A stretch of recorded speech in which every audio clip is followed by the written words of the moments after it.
Ya udah, ayo. Kamera roll.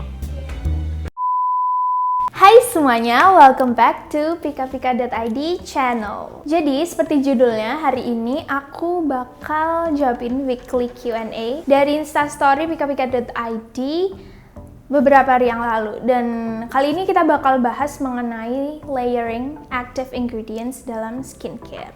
Jadi aku mau jelasin dulu apa itu active ingredients in general, barangkali kalian ada yang belum tahu. Apa sih active ingredients itu? Jadi, active ingredients adalah cell communicating ingredients yang cara kerjanya langsung menarget ke sistem dan sel kulit kita.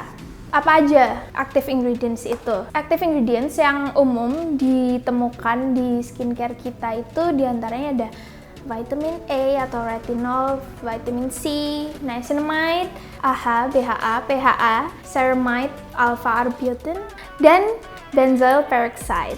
Jadi langsung aja masuk ke pertanyaan pertama dari Disna_Deka.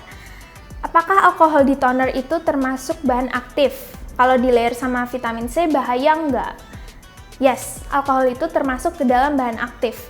Fungsinya apa? Dia adalah sebagai preservatif atau pengawet untuk skincare kita. Selain itu, dia juga punya fungsi untuk menjaga konsistensi skincare produk untuk supaya lebih ringan, lebih cair bahkan, supaya bisa lebih mudah terpenetrasi ke dalam kulit, seperti itu. Namun, alkohol seperti metanol, metil, alkohol denat, dan banyak macamnya yang lain, dia punya efek samping tentunya ke kulit kita. Apa sih efek sampingnya? Efek sampingnya tuh bikin kulit kering, bahkan sampai ketarik dan ngelupas, bisa timbul iritasi, bahkan breakout seperti itu. Nah, untuk masalah layering sama vitamin C, boleh apa enggak? Dia oke-oke aja sih kalau emang diformulasikan dalam satu produk, dimana jatuhnya mixing ya kan? Karena pasti udah dermatologically tested gitu dari sananya. Tapi kalau kalian mau layering sendiri dalam dua produk yang berbeda, menurut aku sebaiknya dihindari. Apalagi untuk kalian yang punya kulit kering, sensitif, dan punya open wounds. Misalnya luka terbuka tuh, misalnya kalian punya jerawat atau breakout lagi aktif dan meradang, itu sebaiknya jangan. Pertanyaan berikutnya, banyak banget yang nanya tentang niacinamide, kayaknya bahan aktif favorit banyak orang. Jadi aku mau jawabin jadi satu aja ya. Apa yang bakal bagus banget dan bahaya banget kalau di layer atau dicampur sama niacinamide dari ta_ta1999. Terus ada niacinamide bisa nggak sih dipakai barengan sama Centella asiatica dari Apriliana Ja? Terus gimana kalau niacinamide dipakai sama AHA atau BHA dari Shilili 18. Terus ada yang nanya lagi, layer vitamin C sama niacinamide nggak boleh ya? Dari Nadia Natasha_AHA.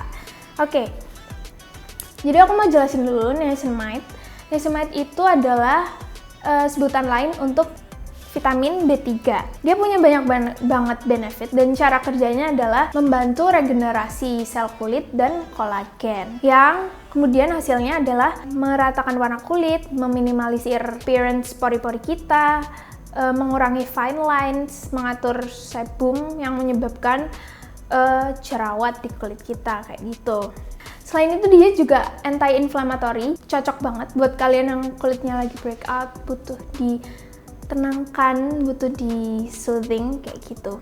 Nah, soal layering dan mixing, niacinamide ini salah satu bahan aktif yang cukup versatile menurut aku. Karena dia nggak picky, karena dia mau temenan gitu sama bahan aktif apa aja. Dia mau sama vitamin C juga oke, dia bakal ngeboost pencerahan kulit kita, bakal brightening lagi lebih super, ya kan? Terus sama retinol juga oke, AHA juga oke, karena apalagi retinol dan AHA merupakan exfoliant. Setelah kulit mati kita diangkat dan meregenerasi, dia kulit yang baru itu yang akan diregenerasi itu dia bakal dicerahkan sama niacinamide itu tadi, jadi bakal oke banget gitu. Nah, Kalau masalah kombinasi sama Centella asiatica, aku jarang ya lihat orang nyampur keduanya atau produk yang mengkolaborasikan dua bahan aktif, karena ya jarang aja, mungkin aku nggak tahu, mungkin kalian kalau tahu bisa komen. Tapi aku tahu satu produk, ada facial serum dari Jumiso namanya All Day Vitamin Brightening and Balancing Facial Serum, panjang banget namanya kayak gitu. Oh ya, untuk niacinamide dipakai sama retinol dan AHA-BHA, kalian bisa switch ya, jangan kayak niacinamide langsung retinol AHA-BHA gitu, kasihan kulitnya. Jadi kalian dipakai piket gitulah, pakai gantian harinya. Misal niacinamide-nya pagi, retinol atau AHA-BHA-nya malam atau sebaliknya gitu. Berikutnya ada Shili Lily 18 lagi, salicylic acid bareng sama AHA-BHA gimana? Mohon dicatat ya, jadi salicylic acid itu adalah komponen BHA. Jadi aku sekalian sebutin aja ya, kasih tahu buat kalian. FYI nih, AHA itu macamnya ada glycolic acid, lactic acid, mandelic acid, sama citric acid. Kalau BHA itu ada dua, salicylic acid sama citric acid itu aja. Jadi dia kayak double agent gitu lah. Terus ada banyak pertanyaan lagi mengenai retinol. Aku bakal sum up jadi satu kayak niacinamide itu tadi. Yang pertama, apa aman layering AHA-BHA, vitamin C, retinol, niacinamide secara langsung? Dari Dryan McEvans. Terus ada lagi dari nuvahijab.id, retinol nggak boleh dicampur sama apa? Oke. Terus ada, Kak masih bingung, PHA boleh nggak di layer sama retinol? Terus retinol boleh nggak di layer sama vitamin C? Dari Nadia_Fausta. Gini, aku jelasin dulu retinol. Kayaknya seperti yang kita ketahui ya, akhir-akhir ini kayak perskincarean tanah air tuh lagi hype banget sama active ingredients yang satu ini. Kayak banyak banget kita lihat brand-brand skincare lokal kayak Avoskin, something, Votre Peau. Is that how you spell it? Votre Peau, itu dia ngeluarin produk facial serum dan toner yang meng-highlight retinol sebagai star ingredients-nya. Jadi sebenarnya apa sih retinol itu? Like what it does to our skin gitu kan. Retinol itu merupakan turunan dari retinoids, derivatifnya retinoids. Dia merupakan vitamin A. Dia ngebantu akselerasi pembaharuan sel kulit dan kolagen gitu, mirip kayak niacinamide gitu. Dan dia juga mereduksi penuaan seperti fine lines dan wrinkles. Makanya retinol tuh banyak ditemukan di produk-produk yang punya klaim utama anti-aging. Dan dia juga disarankan dipakai untuk usia di atas 25 ke atas gitu. Karena kayak usia-usia udah menua gitu ya. Seperti itu. Nah, retinol selain anti-aging, dia juga exfoliant. Cenderung di milder side of exfoliant, tapi dia juga punya efek samping. Dia bisa bikin kulit kering karena mengangkat sebum, membersihin pori-pori dari sebum. Dia bisa bikin kulit lebih kering, iritasi, kulit mengelupas bahkan kalau yang nggak cocok, dan photosensitivity atau sensitivitas pada paparan sinar matahari, seperti itu. Makanya penggunaan retinol tuh disarankan di sore atau malam hari, jadi di night skincare regime kayak gitu, supaya kamu terhindar dari photosensitivity itu tadi kayak gitu. Nah, untuk masalah mixing dan layering, retinol merupakan ingredients yang cukup picky dalam memilih teman ingredients buat kerjasama gitu kan, nggak kayak niacinamide atau hyaluronic acid.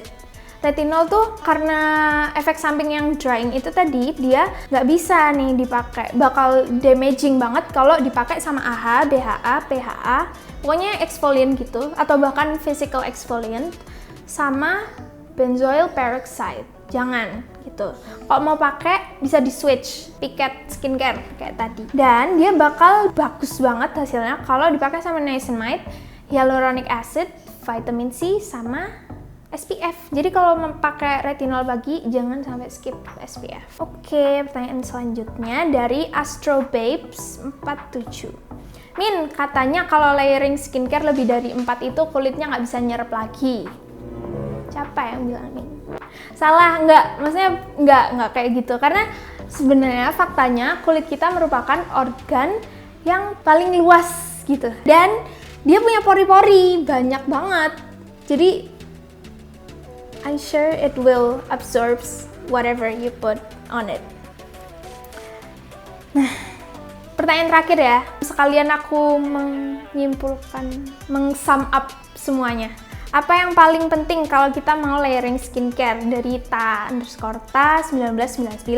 Yang pertama, secara umum, of course, kalian harus perhatiin active ingredients-nya. Aku kan udah jelasin kan, apa yang nggak boleh sama apa yang bakal bagus sama apa, yang bakal bahaya, yang mana, kayak gitu. Terus yang kedua, konsistensi. Nah, ini basic rule dalam skincare. Buat kalian yang masih baru, mungkin masih clueless gitu kan. Kalian perlu tahu bahwa layering itu perhatiin konsistensi. Misalnya dari yang lebih ringan ke yang lebih kental. Atau dari yang cair ke yang lebih creamy, kayak gitu. Itu penting juga.